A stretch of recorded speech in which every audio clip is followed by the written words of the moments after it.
there, viewers, and welcome back to the South Main Auto Channel. It's another tool time, and you've already seen the title of the video. This one's on the Power Probe 4. Why did I choose the Power Probe 4?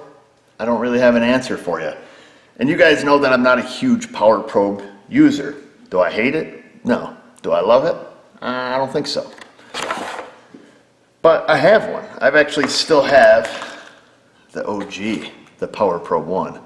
Look at that relic. And I think the Power Probe 1 is a great tool. It was a fantastic idea. Just a great little invention. The guy took what we always wanted to do and made it a reality. Now we have this big long, wad of wires. We have a power and a ground available at the tip, and we have the little tether hanging off it with the ground. So we could, plug it into the car and go back to the taillights or the trailer we were working on. Use this a lot in the truck shop when I was fixing lights on, trailers and trucks that, them truckers, they all like their lights, so they're everywhere, and it's nice to not have to hunt for a good ground or for, a power source to test, am I missing power, am I missing ground, and move right along. And I guess part of the reason why I thought that we should take a look at the Power Probe 4, one, is because I've had it for like 8 months to a year and haven't really used it much. I don't know all of its abilities, and two, I see a lot of guys spending a lot of money on Power Probes, not that they're, awful expensive or anything, but they buy them, and then the only feature they use on it is that feature, the power and the ground feature. Of course, that's what makes a Power Probe, but, I glanced through the book, there's a lot more things this little guy can do. Is it useful in our diagnostic arsenal? That's to be determined. However, we can't make that assessment is this a tool that we can use until we know what it can do and we know how to properly use it. So I thought I'd take this time, as I'm learning and educating myself, to show you guys, also give you the abilities to hit up that comment box if you are a diehard Power Probe user. Perhaps you can put in the comment box like, hey, have you thought of this? Have you tried this? Have you done that? That's the best part about YouTube, is that interaction. There's something I missed, I made a mistake, there's a feature I don't know about, in the comment box below. Best place to put that. I've got the old Jeep in here. Don't have anything broke, but like I say, you got to kind of practice a little bit first, see what it does. We'll go through the book, and then hopefully throughout the next, throughout this year, next year, whatever, we can put it to use. See, did this save us some time? Was it helpful? Did we make the right call? Did we diagnose the circuit correctly? You guys know, first and foremost, I'm a scope and a light bulb user. I do like my test lights, various loads. I'm still up in the air about, about this tool because I don't use it. I don't like changing my methods. Especially some that are proven, substitute a load, here's my fuel pump, here's my solenoid, I have various loads. But let's get started. Let's just go over and hook it up, go bananas. We'll look through the book, we'll learn what we can and see how it works. It does have, all wrapped up here, 23 feet of wire that comes with it. So you can definitely get to where you got to get to. Car's up on the lift. You've got this hooked to the battery, it can be draped under the car, and you can be all the way back at the fuel pump or back at the taillights or the trailer hitch or wherever it is that you're going with it. So we're going to hook it up to the battery. From what I read, it's 12 to 24 volt capable. It comes with this big honker. This is, it's connector, big 4-pin connector. So that's kind of big, but I guess it really doesn't matter. I'm not here to critique it. We're just here to check it out. I'm all twisted. I get around a cable, it gets in a knot immediately. As you can see, when you first turn it on, it goes into its volt DC setting. Now this has obviously a colored screen, like a little multimeter on it. It does have an LED, twin LED lights. Look at them babies. So that's kind of fun. Removable tip with standard banana jack hookup right up in there, so you can hook up test leads to it from a standard multimeter, or like my AES Wave test kit, you can plug them little guys in. So I figured I'll just tell you what I know about it, a little bit of what I know about it, and then we'll kind of glance at the book. Colored screen, obviously. we have the rocker switch. Anybody that knows power probe, this is what makes power probe a power probe. Hit the button, you get the classic high note, hit it low to the negative, you get the classic low note, and at that point, the tip voltage either becomes a ground or becomes a power supply. What else do we have here? You've got 3 little buttons on there. You can silence the alarm if you don't want to hear it. And then I think it's fair to mention that we also have the green and red LEDs, which have a function. And that also has a function along with the alarm, which I'll tell you about. Something I read and learned myself. And then off the bottom of this little guy, you have the auxiliary wire here, which is a full-time battery ground. Because we're hooked to the battery, this is a ground, you know, vehicle ground. If we were to take it and touch it like a fool on that battery positive, sparks are going to fly and the fuse is going to blow. There is a fuse, a 20 amp fuse that goes down inside this little holder right here. So be mindful of that. If you don't think you can control yourself and keep it from touching on something, unplug it. And then the banana jack is actually recessed up inside the plastic housing a little bit, so you can come over and not worry about accidentally hitting it. Of course, you can, you can get it up in there. You can blow it if you want to. So, so there's that. For you folks that are not familiar with the power probe, which I'm sure is probably a small percentage, this is what people do with it the majority of the time. We've got a light bulb here. We're going to hook it to battery negative. We're going to take the other wire here. We're going to hook it to battery positive. I'm going to turn off the beeper, and then we're going to push the button. And we lit the light.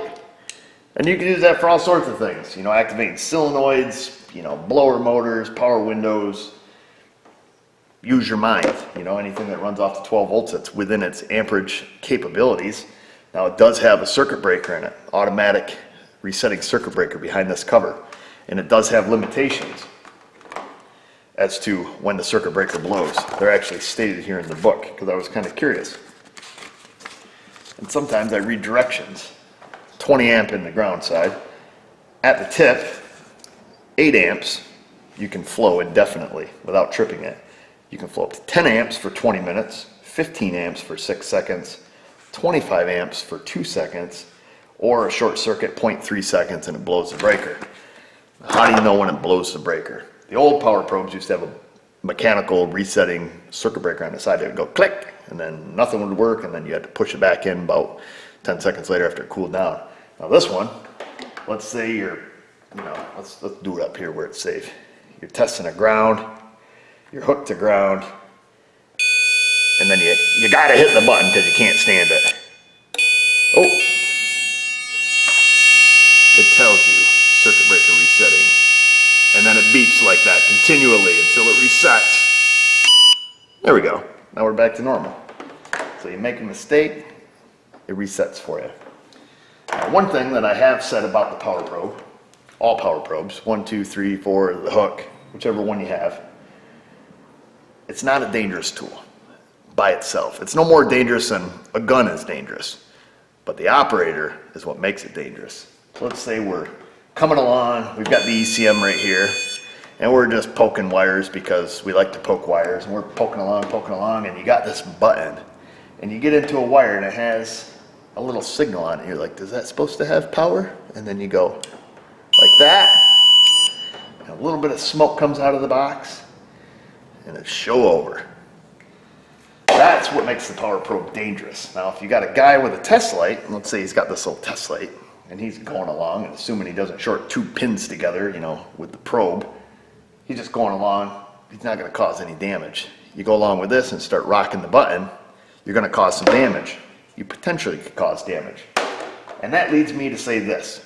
If you don't know the circuit design that you're working on, then anybody can be dangerous. You have to know what you're testing, It's not the tool's fault, it's operator error. You have to know what you're testing. You can't just go doing the hokey pokey and, putting your right foot in, your right foot out. You have to have a map. You gotta have a wiring diagram, know what you're testing, know what you're gonna expect to see, and then make an assessment. Do I hit the button or don't I? Okay? Let's see, what else is there? Well, besides the fact we can send power ground, we do have just your standard volt display. up on the screen there, so when we hook it to battery power, let me get a jump wire here so we can hold it by the camera. Let's see. Whoop. Yeah, I guess that's probably good enough. I've just got a regular banana jack here. Stick that little guy in there. We are going to turn that off. And then we can see our battery voltage. That's the voltage at the tip. And that is without hitting the button. It's just a live reading. We come over here to the ground side. Hook it up to the ground side. And there's our voltage reading at the ground side. So just like a DVOM. Kind of like not really doing well today. We can also notice that we have, as I mentioned earlier, our min-max scale on the bottom. How do you clear it? You hit the clear button. And there we are. How's that useful? For finding opens, intermittent problems. You know, you could have a hook to the wire, like I say, go through, wiggle it, see if it goes open. It's going to catch it. We could use it to monitor our cranking voltage. You know, I could go in there and crank the key. Our maximum should stay at whatever its highest peak is, and the minimum is going to display whatever this little guy dropped down to when we cranked it. Let me show you.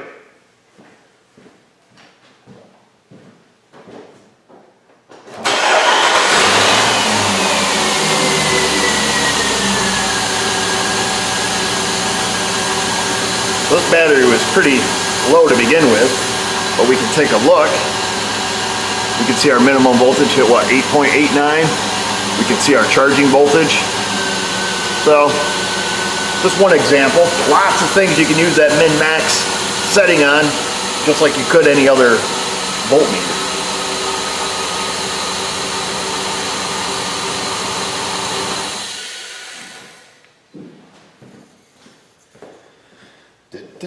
All right, well, we won't spend a lot of time on that. Perhaps down in the comment box, you guys can say what you use your min-max capture, whether it's a, DVOM or, on your power probe. So I think another thing that we have to do, which this is something I've learned from reading the book of all things, is the LEDs. We just think, we got power, we got ground, we've got the LEDs that turn on and off. We got this, that turns on and off. But there's actually a time, and I don't really know how to word it. There's a type of circuit integrity that has to be met, or criteria, in order for those lights to light up. All right, so let's see, let me hook this to my skin. I got it hooked to my thumb. So we've got it right there. And then I'm going to touch the battery positive with my other finger. What do we have? 8.4 volts. But you see we have no LED. Let me turn on the beeper again. We have no LED and we have no beeper, even though we're on battery positive. All right, well, let me touch battery negative. You can see we're showing battery negative, 0 volts, 0.1, 0.0, bouncing around. The alligator's getting a little tight on my finger, but we have no green light and no buzzer. Now, why is that? Well, that's just the design of the tool. And why try to spew it out to you when I can read it to you? Where are we here? We're going to go right here onto this page. This is page 4. Because page 4 and page 8 have contradictory statements on them. They both reiterate about the LEDs. However, this part on here I believe is false because, well, you have to read it for yourself. But we'll look here. The green LED will light, indicating a path to ground. All right, simple enough. More than 10 ohms resistance and or more than 0.5 volts on the ground circuit, the green LED will not illuminate. So if there's more than, when we touch the tip to, a ground, if there is more than 10 ohms of resistance in that circuit between where we touch and its path back to the battery, it will not light the LED. And if there's more than a half a volt of voltage drop. So if the difference from the point we touch to the actual battery voltage is more than half volt different, it'll still display, but it will not light the LED or sound the alarm. Sounds simple enough. Well, let's test that theory. So we hook it up, LEDs, alarm, voltage display. Let me get a little something over here. So it says more than 10 ohms. I've got a 10 ohm resistor. Let's just make sure it is a 10 ohm resistor. I'm going to skip ahead here to lesson 4. We're going to check the resistance on this, which you can actually do with this tool. This little rubber thing, I'm going to chop it off. What do you want me to do? Chop it off? There we go. So I'm going to check the resistance on the resistor. 10.1 ohms of resistance on the resistor. Okay? So theoretically, we're going to go back into the DC test.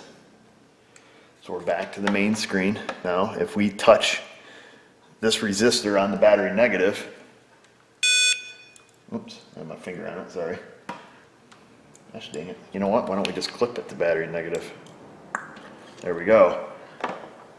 We have our tip voltage, but we have no alarm and we have no LED, indicating that our path to ground from the tip of this tool, which is, you know, my jumper wire now for the sake of demonstration, it's just like having a tip on there. When we hook it to ground, it is not blapping at us because it indicates that there is 10 ohms or more in that circuit. So that is something to be mindful of. We could get a little bit more in depth with that, but we're going to leave it at that. It works as it states, okay? And then the red LED, it tells us, will illuminate indicating battery positive, okay?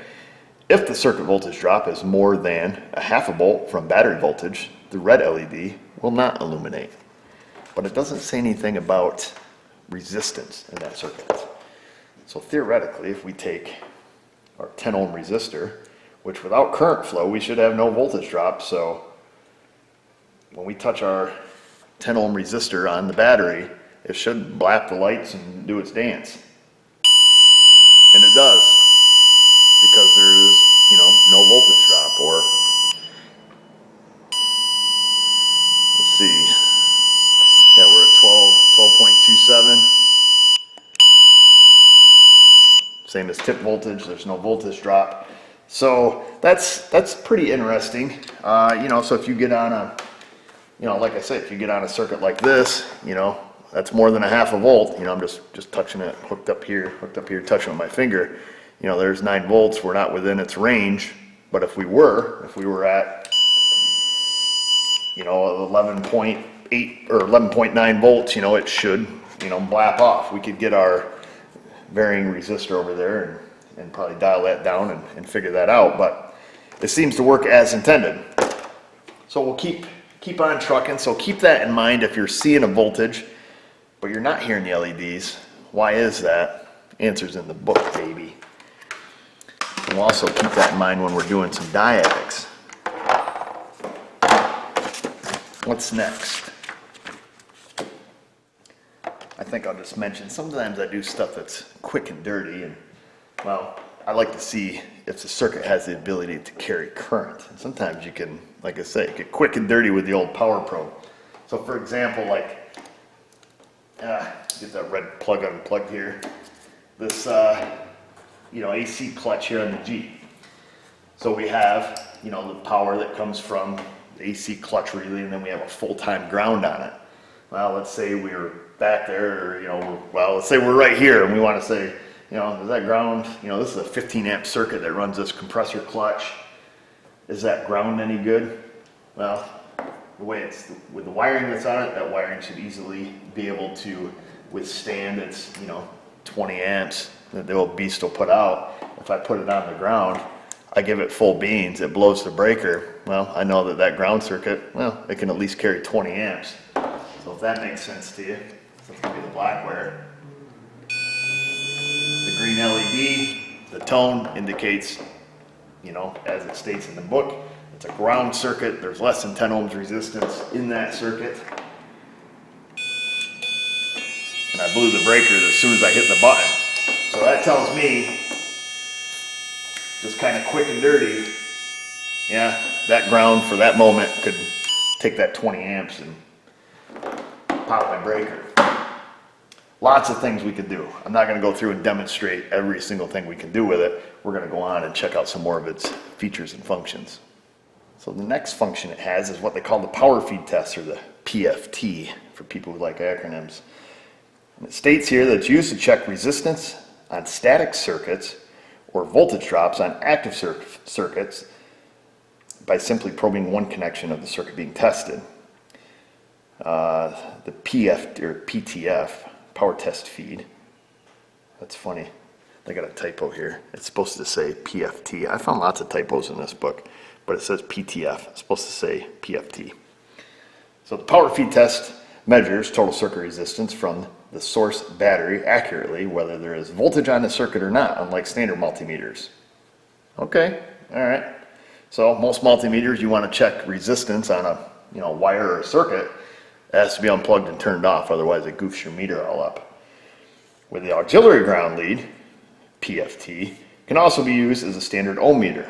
PFT displays both battery and tip voltage simultaneously for easy voltage drop tests. Now that, I think, is a great feature, assuming it works. So we have, what we'll do here, what you have to do to get into the PFT test, you hit the mode button, and then you hit the arrow where it says feed test, and then you hit mode button again, and there we are, we're in the feed test. And it constantly displays the battery tip voltage down there. And in this mode, the rocker switch does not work, so you can't go nuclear on stuff. That's kind of a nice feature that they made that turn off. Now, as they mentioned, this is now a standard ohm meter, or that's its claim to fame anyways. Get this rubber thing up here. I've been messing with my rubber the whole video. There we go. So that's up there. Now theoretically, if we touch this to the tip, I assume we're going to have some low resistance. And we do. And then again, we can take our 10 ohm resistor. Now this only measures up to 9,999 ohms. So just be aware of that. Got to know its limitations. And like I say, there's our 10 ohm resistor. And I think I dug out 1,000 over here. Let's see. What color band? I think this is within 2% or something, so it should be good one way or another. So we'll stick this resistor on there. There we are, 957 ohms. Okay, so we have the ability to use it just as a standard ohm meter within its limitations, up to, almost 10,000 ohms. What else? It says that we can use it for voltage drop testing. Because it displays the battery voltage right there, so that is the voltage where our meter is hooked up. When we touch the tip, it's going to display the tip voltage. So that's essentially all you're doing when you're doing a voltage drop test, where we're going from, positive to positive. We're going from the battery to the alternator, positive to positive. We want to see the difference between this point here and this point here. We want to see the potential difference. And essentially, you could take your measurement here with your DVOM and then come over here and take your measurement here and then subtract the two, and that is your voltage drop. And that's essentially what I think we can do with this tool. Now, it calculates the resistance of the circuit, I assume based on whatever drop it sees. It would be nice if it just, did the math for us and subtracted, or took our battery voltage and subtracted tip voltage and gave us our voltage drop up on the screen. Maybe that's a feature they could add, another button that we could push. That would be kind of cool. So let's do that. Let me throw a hose on this Jeep and fire this thing up.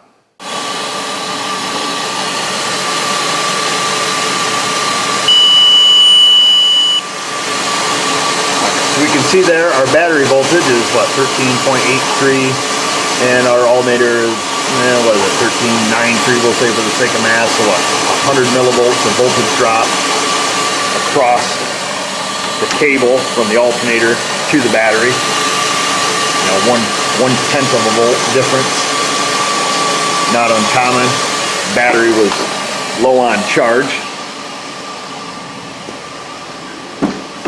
Let's see, let's throw some loads on here. There we go. We'll nuke her a little bit. See if that changes at all for us. Battery voltage 13.6.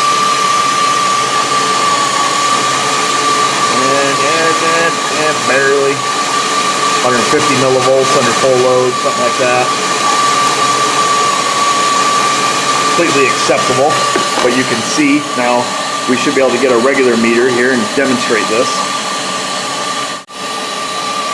So I have just a standard, DVOM hooked up, doing a regular voltage drop test from the alternator positive to the battery positive, just measuring potential difference from this point to this point, and it's 0.17 volts. Like I say, we take and touch the power probe on there, you see the tip voltage and battery voltage, and the difference is 0.17, or thereabouts, roughly. So I would say it's decently accurate. And we can do the same thing on the ground side. So I'm attached to, the engine ground, the compressor should be grounded through the whole chassis, and the battery negative. We're looking at the potential difference between this point and that point, and it's about 1/10 of a volt. We have it fully loaded. Now this should display just down standard tip voltage, essentially what we're seeing on the screen here. So touch it. There it is. 90 millivolts, 80 millivolts, 100 millivolts. Basically the same thing we're seeing on our DVOM. So that's kind of a neat feature because now we don't have to, stretch our wires out, from circuit to circuit, assuming we're doing a voltage drop from the battery to, X, whatever the X may be, if that makes sense. Because sometimes you have to do voltage drop on a circuit that is not, from the battery. So that's where, things may change. Shut her off here. You know what I'm saying? I mean, you could have, the HVAC controller out of it, and you're doing a voltage drop from one of the wires off the back of it to,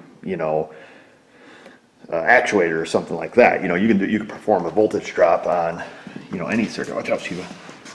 But in this case, this tool can be used for doing voltage drop tests on, power and ground sides that, correspond with the battery. So that's how to use the voltage drop portion of it. Like I said, I think that's pretty handy. That's nice to, not have to, hook a meter here, then hook it over here. You just have to do a little math. You have to, calculate the differential yourself. Like I said, it'd be nice if they displayed the delta on the screen instead of calculated resistance. Perhaps on the Power Probe 4.1, they can do that. So also, it's claim to fame here with this PFT, I guess it is, the power feed test. Its claim to fame is open circuit, voltage testing, circuit integrity. All right, this is where I get a little iffy because I always like to test with the load in place. The thing to note is the operation of the LEDs and the audible tone in this mode are different than they are in the regular volt mode. So when we're in the volt mode, you remembered that 10 ohms of resistance on the ground side would make it not light up. However, at the power side, it really didn't matter because on the power side, it had to be within 1/2 volt of source voltage. But when it's in this mode, when it's in power feed mode, the 10 ohms is the way it calculates on both. If how is it written here? If the circuit resistance is less than 10 ohms, the red or green LED will illuminate and the speaker will make corresponding tone. So here I have a 20 ohm resistor, and we're going to go on the power side, we're going to hook it up, and it does not blow off the tone. It gives, well, let me zoom in on this for you. So I'll touch that resistor battery positive, and we can see it displays the resistance, 21 ohms. It displays the tip voltage, battery voltage 12.65, tip voltage 12.64, but it does not blow off the whistle. Now if I go back and we go to the voltage test screen, remember in this case it should, and it does. So it is important to know, at what point, it's going to blow the whistle on us. And it does display the correct ohm reading of our resistor in that circuit. So, all right, so it's gotta be able to have some current flow there to do that calculation. I believe in the book, it does say what its current draw is. We can always stick our meter on it. I think it was quite low. where you at, little fella? Less than 30 milliamps in the power feed test. That's the only way it can calculate circuit resistance. It has to have current flow to detect voltage drop, and you know, it's Ohm's law, baby. So there's that. So, you know, like using our test light, you know, we put this in place, you know, bam, we're 250 milliamp draw, 4 amp draw, whatever it is. You know, if there's resistance in a circuit, we're likely to see it. But voltage drop is always the way to go, to be 100% certain with the load in place. Now, let's see, where could this be useful? Let me just take I do have a jumper wire right here. We'll use, I guess we'll use this. We've already got it out. We've got a 20 ohm piece of corrosion. I hate demonstrations like this. I just wish we had a broken car. I'm just going to hook it up. See if we can stick it in these wires over here. Clamp it on somewheres. Get her shoved in there. That should make enough contact. And then we got a test light. So we'll hook that to our test light. They're like quarter watt resistors, so hopefully she doesn't blow. They're going to get a little toasty. All right, so here's our circuit. We can see, oh man, this light's a little bit dim. Now we could go through different points of the circuit using the voltage drop portion of it, or what they claim we can do is you remove the load from the circuit. Now this is where I've always disagreed with everything. If the load's there, keep the load in place, do voltage drop, find the problem. This is what they claim. You remove the load from the circuit. And now we can go through and we can probe it. Well, the audible tone is lit. It gives our tip voltage and our resistance of 0 ohms. And our positive side is not the one with the resistor in it. So is our problem on the ground side. We go to the ground side. Oh, no audible tone. And then our display says 20.2 ohms. Tip voltage 0.00. All right, well, that's legit. Our problem is on the ground side. I mean, there's no doubt about it. We implanted a resistor because that's what people do during demo videos because we don't have a broken car. But let's assume we're on a, you know, the headlights dim over here or something like that. And the problem is, you know, corrosion at a connector. Can we do open circuit voltage testing and get the answer? By theory, yes, we should. It's just measuring voltage drop across a resistor, or you know, something in the solid state electronics that can create that and make the calculation. So I'm not going to prescribe to it, or I guess I don't know if that's the right word, until we have a broken car in here where we can test that theory. Now, what if there's that situation where there is resistance generated by heat that's generated by the load? That will not work. I'll tell you that right now. That's just a fact of life, you know. That you can see during voltage drop, and that scenario is realistic. I don't know how to get that cam with it. And that's realistic, you know. To have a circuit that, let's say, its ohmage is fine, it can flow 250 milliamps fine, but when it's, you know, let's say it's a, you know, fan motor or something, once it gets ramped up to 5 amps, there's a poor connection that gets a whole lot worse, and then things quit working. Well, you're not going to find it with this. Bottom line. Voltage drop testing portion of it, you'll find it because you keep the load in place. You know, the heat generated resistance fault that it has is there when it's, you know, hot and operating. Then you can go along. Absolutely can use this tool for that if, you know, if you're looking for voltage drop from, you know, on the ground side or power side, supply to it. Yes, you can go along and find that. Absolutely, without a doubt. Open circuit test it? Probably not. So our next mode on the list is, oops, go the other way, fella, is our AC RMS. So you're going to use this like a standard meter. Let me go ahead and select that. This is where we're going to check our average AC voltage output.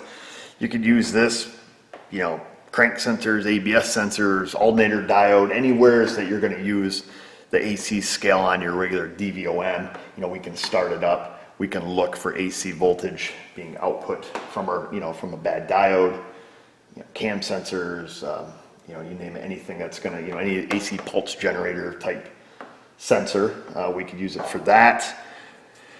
Yeah, perhaps we could pick it up in here. I don't even know what ABS sensors this is. 01. This should have, you know, regular little generators on the wheels. Perhaps we can do that when we pick it up.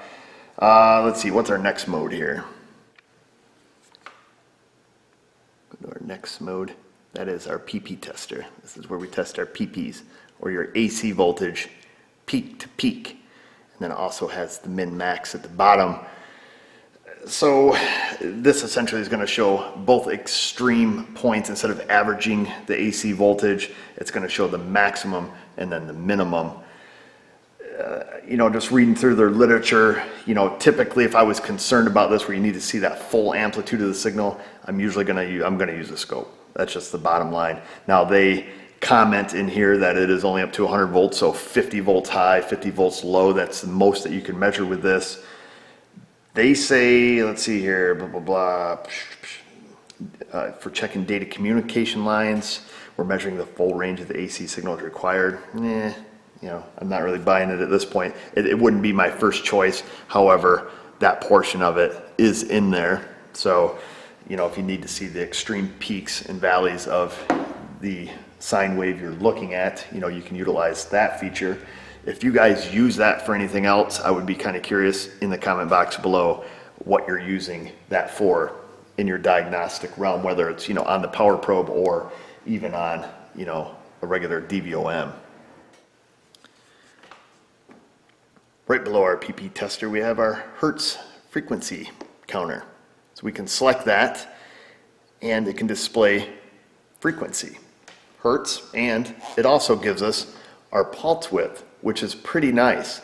So it gives us our time pulse width plus, you know, our time high in milliseconds and our time low, and it displays the frequency. Well, where can I use this? So we could use this on certain baro sensors, certain mass airflow sensors. One thing I can think of on this particular vehicle, which is something common, relatively common that I have to check, are blower motor control modules, or, you know, your resistors. So this vehicle has automatic HVAC, so this uses an actual, you know, solid state, you know, computer, I guess we'll call it, that controls the blower motor for infinite speed adjustment.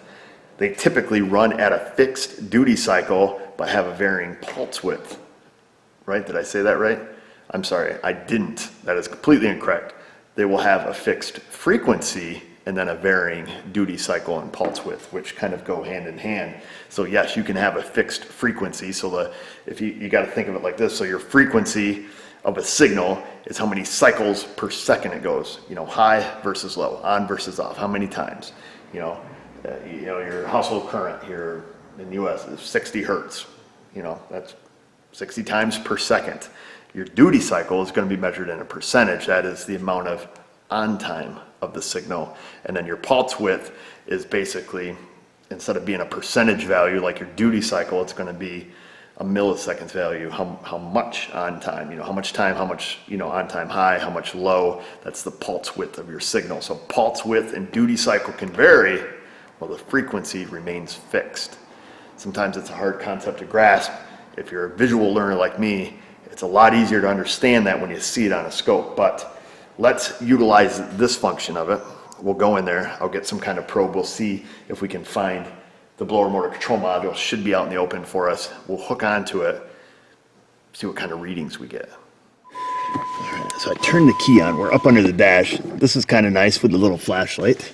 I have no idea what you guys can see, hopefully. Let's see.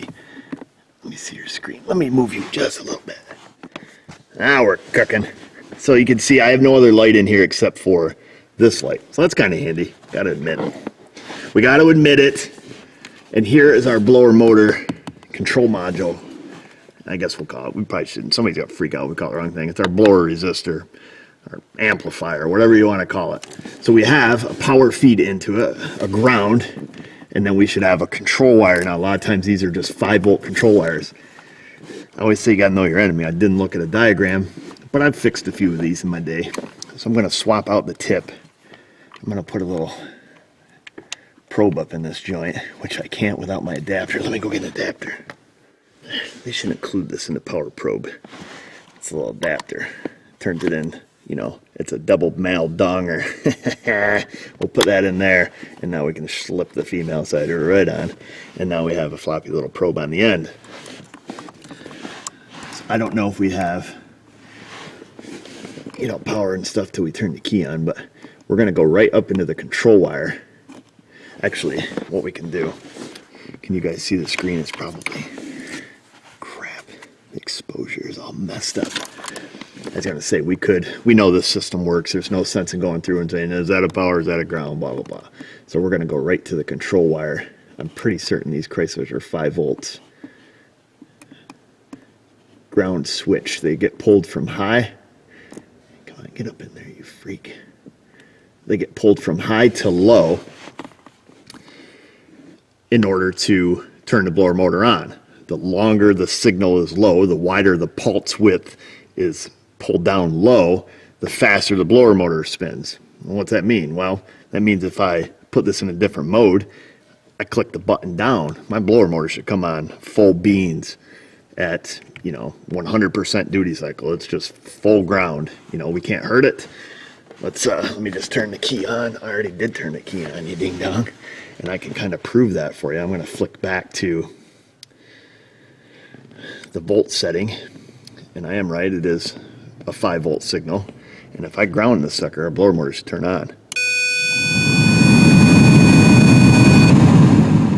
And it did. What's that tell me? Well, it tells me my blower motor is good. Okay. And it tells me my control module is good too, because it was able to take that. So let's go back, just for poop and laughter here, we're going to go back to, where were we? I'm getting click happy like a banshee. If I skip past that, there we go, Hertz frequency. I'm going to zoom you in so you guys can see this. All right, so hopefully you can see that. So I'm going to take and turn on the blower motor just on low. Oops. Better turn it on there first. All right, so there we are. We are low, and we are running at 60 Hertz. Now, technically, if I go from low to high, that frequency should stay the same. And it does. Let me get back down to low here. Like I say, the longer the pulse width on this type of signal, because this one is looking for the ground signal, the longer it keeps it grounded, we'll say, the faster that blower motor is spinning. So if you can envision what this signal would look like on a scope, you know, it's going to be high at 5 volts, you know, it's going to be long, and then it's going to dip down for 3.29 milliseconds and then go back high for 13.09 milliseconds and then back down, you know, to ground, and you can kind of envision what that looks like in your head. Now we should be able to increase speed. Its time at ground is longer, the speed's getting faster, and we should get to a medium point where it's, you know, 50-50. So essentially right there, we're about a 50% duty cycle. It's on half the time, off half the time. And then as we increase, we should get to a point where we have no frequency because it just goes straight to ground, which should be right here. There we are.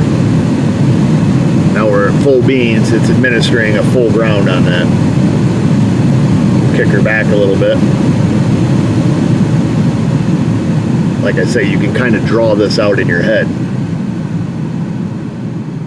as we go down. Is that portion of it useful? Absolutely. What else? You know, what else uses this on a car? Let's say even on this Jeep, we could go out. It has a hydraulic fan assembly with a pulse width modulated solenoid that controls the hydraulic fan speed under the hood, the fan that cools the engine. And if this was a 4-liter with electric fan, we could use it on that. Mazdas, Fords, you know, a lot of cars use this 3-wire setup, pulse width modulated, you know, device. Not uncommon. Yeah, you can use it. Mass airflow sensors, you know, barrel sensors, all kinds of stuff. Bonus footage, gonna get nerdy for a second. Somebody's gonna say in the comments, well, what if I want to read the duty cycle? You have the frequency and you have the pulse width and you have a, you know, a known time, so you can do the calculations. Even me, you know, big dummy, I could figure this out, and this is gonna make Ivan proud if he watches my video. So let's probe back into this real quick. This has nothing to do with the power probe. It just has to do with, you know, whatever. So I turned the blower motor on. Hopefully it's not winding out my microphone here. Let's pick a different speed here, because that one's going to be 50%. So we're up on a higher speed. The on time, so when this is pulled low, is 11.34 milliseconds. So we're going to take 11.34, that's happening 60 times a second. We're going to times that by 60. We come up with a number, 680.4. We're going to divide that by 1,000 milliseconds in a second. Then we come up with a number of, 0.6804 or 68%. It should be. I have our meter here where we can measure duty cycle, so we're just going to unhook it. We calculated it should be 68% duty cycle. We'll get this plugged in. We're pretty close. This is saying 69%. So we'll pick a different number here. We'll lower this down. Get this unplugged. We'll plug it back in. Now we're at 4.9 milliseconds pulse width, so we're going to do 4.9. We're going to times that by 60, and then we're going to divide it by 1,000. And we should be about 29.5%, 29 to 30% duty cycle. We'll plug that in, and my calculation says 29.4. The duty cycle meter says 29.9. All right. So there's that. I mean, wow. A little bonus footage for you. Like I said, that feature, yeah, that's going to be pretty handy working on the CAS. What we'll do is we'll see what modes are next. So the only two modes we have left, short of spinning it on a wheel speed signal to see the AC voltage climb up.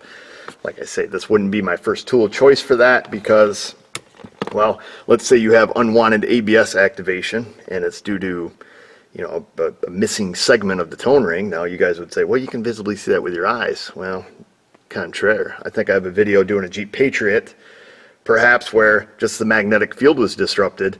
You could clearly see it on a scope, but there's no way you're going to see it with a voltmeter. So at any rate, we have a fuel injection test where this, essentially use it as a Noid light, but it gives you a little bit more information than that. And then this PP, engine coolant temperature test, I don't know, ECT. So it's Power Probe's frequency generator, where they have their own device, their PPECT, where it generates a tone down a signal and you can find a broken wire. That's what this is for. We're not going to demonstrate that. Actually, I have that tool, never mind. I'm almost certain I do.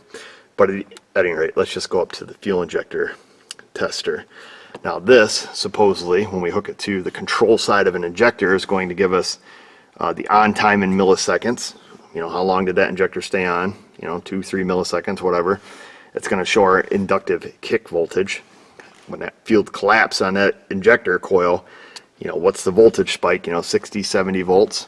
It's also going to show us our injector voltage. So I assume just the battery voltage going to it. And then it's going to show us the ECM ground side, so the transistor in the ECM. When it pulls that injector to ground, is it pulling it all the way to ground? That could give you an idea perhaps of the driver, health of the driver inside the ECM. And then I believe it flickers the LEDs, if I remember correctly. I have not tried that function, so let's plug it up. Need to get down to a fuel injector. Now I can't see the other ones very well, so I'm just going to unplug this. Instead of doing what I told you to do, get a diagram, see who's who, we're just going to figure out who's who, because we can. One of these sides of the injector should be full-time power, and the other one should be control, correct? Correct. That's a Chrysler. The auto shutdown relay is going to have to be on in order to determine that. So what I'm going to do, I'm going to get my little proby donger here. I'm going to probe in here, and I'm going to go back to the beginning. We're going back to our volts DC selection here.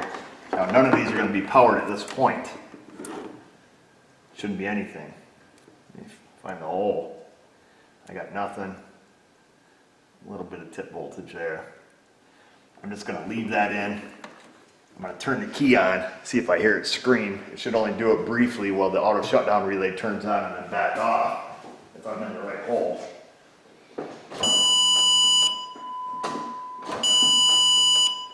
So that is the power side. That is not the side we want to be in. So what color wire is that? It's the green wire. So now we can plug it back up. We want to be in the other wire. It's plugged in. Right, I'm plugged in. Yep. Let me get this back probed here. So we're going to go in the white with a blue stripe. That should be the control side from the computer.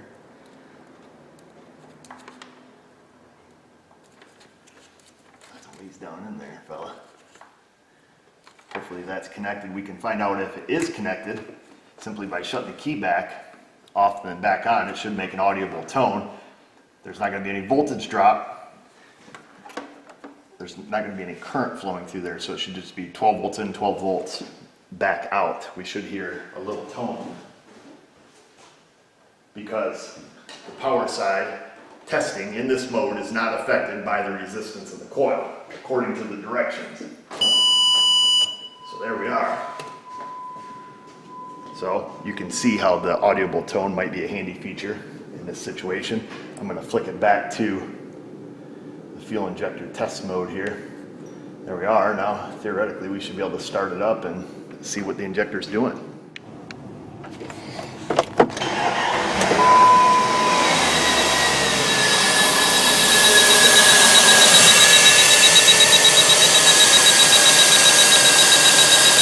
Alright, try to cut down on the whooping sound.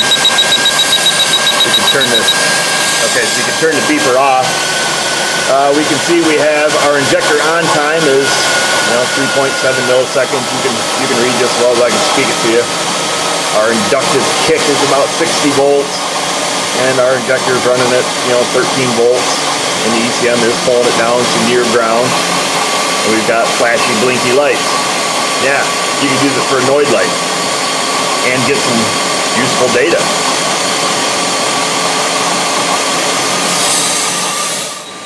I guess for what it's worth, you can see it out there under the hood. Let's say we had this in place for a Solenoid light and I was just reaching through here cranking it. We could use it, gather our data. I don't believe it saves it for us. Let me shut this off. If it does, that would be kind of helpful if you couldn't see it. But it doesn't. It doesn't record, its last function before it lost voltage. So yeah, I mean, you could use it for a Solenoid light. Does that mean the injector is flowing fuel? Absolutely not.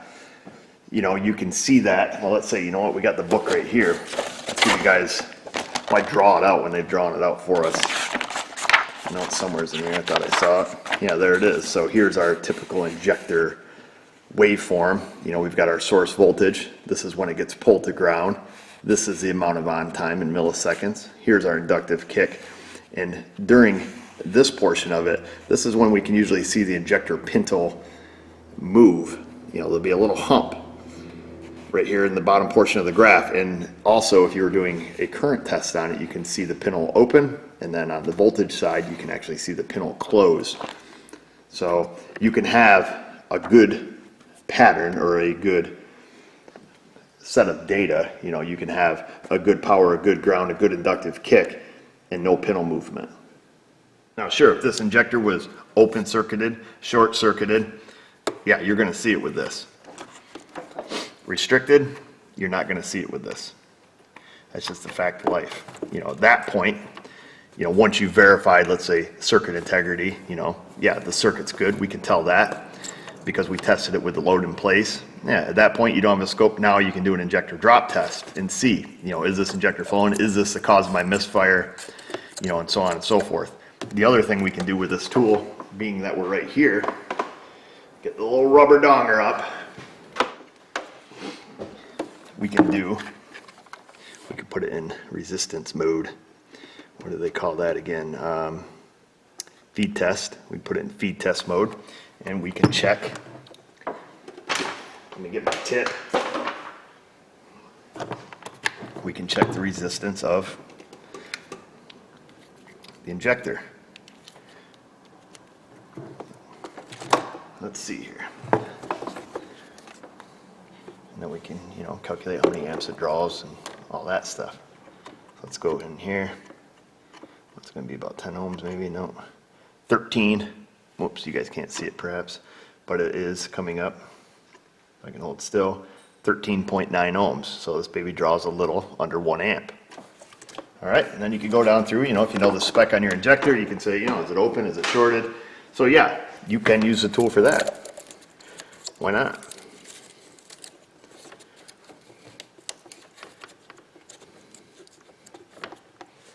Power probe. This power probe is only rated for 200 volts. Now, if they up the ante just a little bit more on that, you could use that same test for testing ignition coil on the control side. You know, it's time to pull down.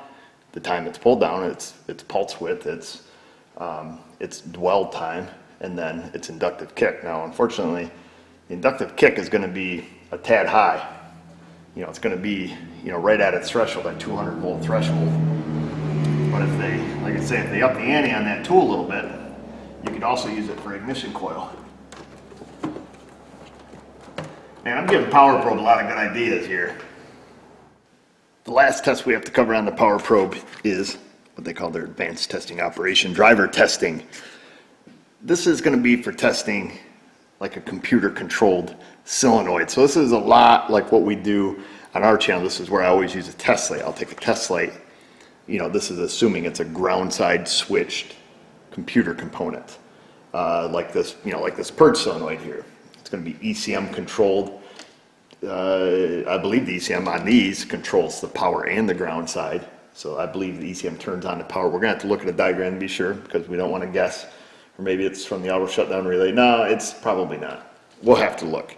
At any rate, when it wants to turn on this Purge solenoid, the ECM is going to provide it the ground, and it's going to, you know, in this case, it's going to duty cycle the ground, or, you know, go full open if it's commanded on at 100%. But either case, it's going to be ECM controlled. So what I do in that scenario, because I know, you know, that you could test the resistance of this coil and figure out, you know, how many amps does this pull? You know, can we use our 250 milliamp or my 100 milliamp test light to substitute, you know, in place of the Purge solenoid and turn it on? So this driver test on here, we're going to go down and we're going to find that. That's right there. This driver test essentially is going to do the same thing. So this powers up the tip. Right now at the tip there is 12.32 volts. It's going to be a low amperage though. So what we can do is you take this and you can put this in place of your computer controlled device. You know, we can see which wire is a control wire. We can plug this in, and the advantage of having the 12 volts at the tip, or the battery, you know, supply voltage at the tip, is because some ECMs will not turn on a device if they don't see that voltage. Okay, and you know, doing it using a test light is going to be the same thing. If I hook this to battery power and then, you know, plug it in there, there's no current flow, so there's going to be, you know, no volts drop. There's going to be 12 volts or battery supply voltage at the tip of my test light. So essentially, this is just like that. I believe it states what the spec is on it. Driver test, 50 ohm pull up to the tip, green LED in tone when less than 1 volt. So that's that. We can, let's see, what's going to be something good to use on this. You would use this, for example, you'll see on more modern cars, I've probably done a lot of GM videos where you can have, what is it, a PO449 for the evap vent solenoid open circuit. Well, how does it know the circuit's open? It's because it's looking for this voltage, you know, making a complete, power's going in, it's going through the coil, it's not being commanded on, it's going back to the ECM. The ECM that doesn't see that voltage, it may set an open circuit code and not control that device. So if you're just you know, testing it with some method where you don't have power going back to the ECM, ECM doesn't see it, it may not want to use that bidirectional control. So let me, I'll tell you what, just being that this Purge solenoid's right here, let me grab a scan tool. While we're waiting for our scan tool, I'm going to pop back into our initial testing mode here. Where is it here? So this is our volts DC. I want to see if there is indeed voltage on this at this point. And there is, so I was wrong. This does have a full-time voltage, which should be turned on by the key. Let me just see.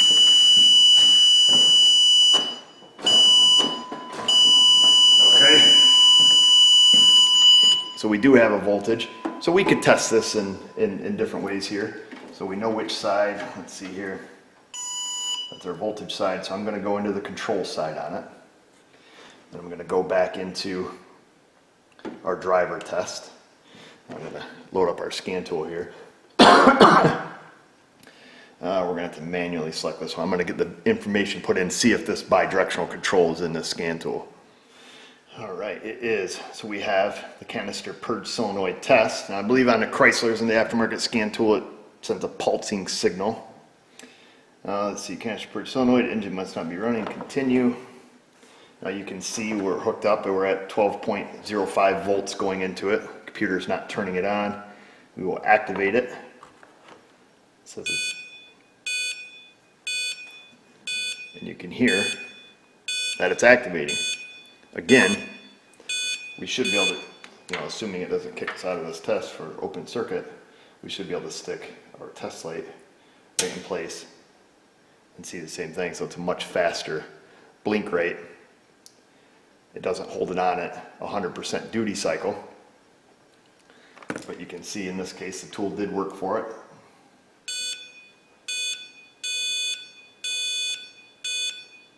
Of course, it must take a certain amount of time at low voltage in order for it to turn on. Does it work? Yeah. Would it probably work better if that was, or not work as well if that was a little higher frequency? Of course, you can hear the purge solenoid clicking. We'll turn that off. So you get the idea of how that works. All right. Now the only test mode we didn't demonstrate on it was their ECT 2000 or PPECT. I don't remember their acronym. Essentially, you use it with this kit. Now this is a kit I bought a long time ago. I don't know. I think I've tried to use it. I wasn't real satisfied with it. Didn't figure around with it a lot. At any rate, you can hook this up to the battery power. It has a signal generator, and then it generates, you just plug this cord into whatever wire that you want to generate the signal down, and then it has a cordless receiver that you can go along. Now I found that either how I was using it or whatever, it just didn't appear to be helpful to me. I've never really messed with it much because typically I can find the broken wire faster than usually I could get this out. But how this works with that is you hook the signal transmitter up to the circuit that you're testing, and then when you stick this in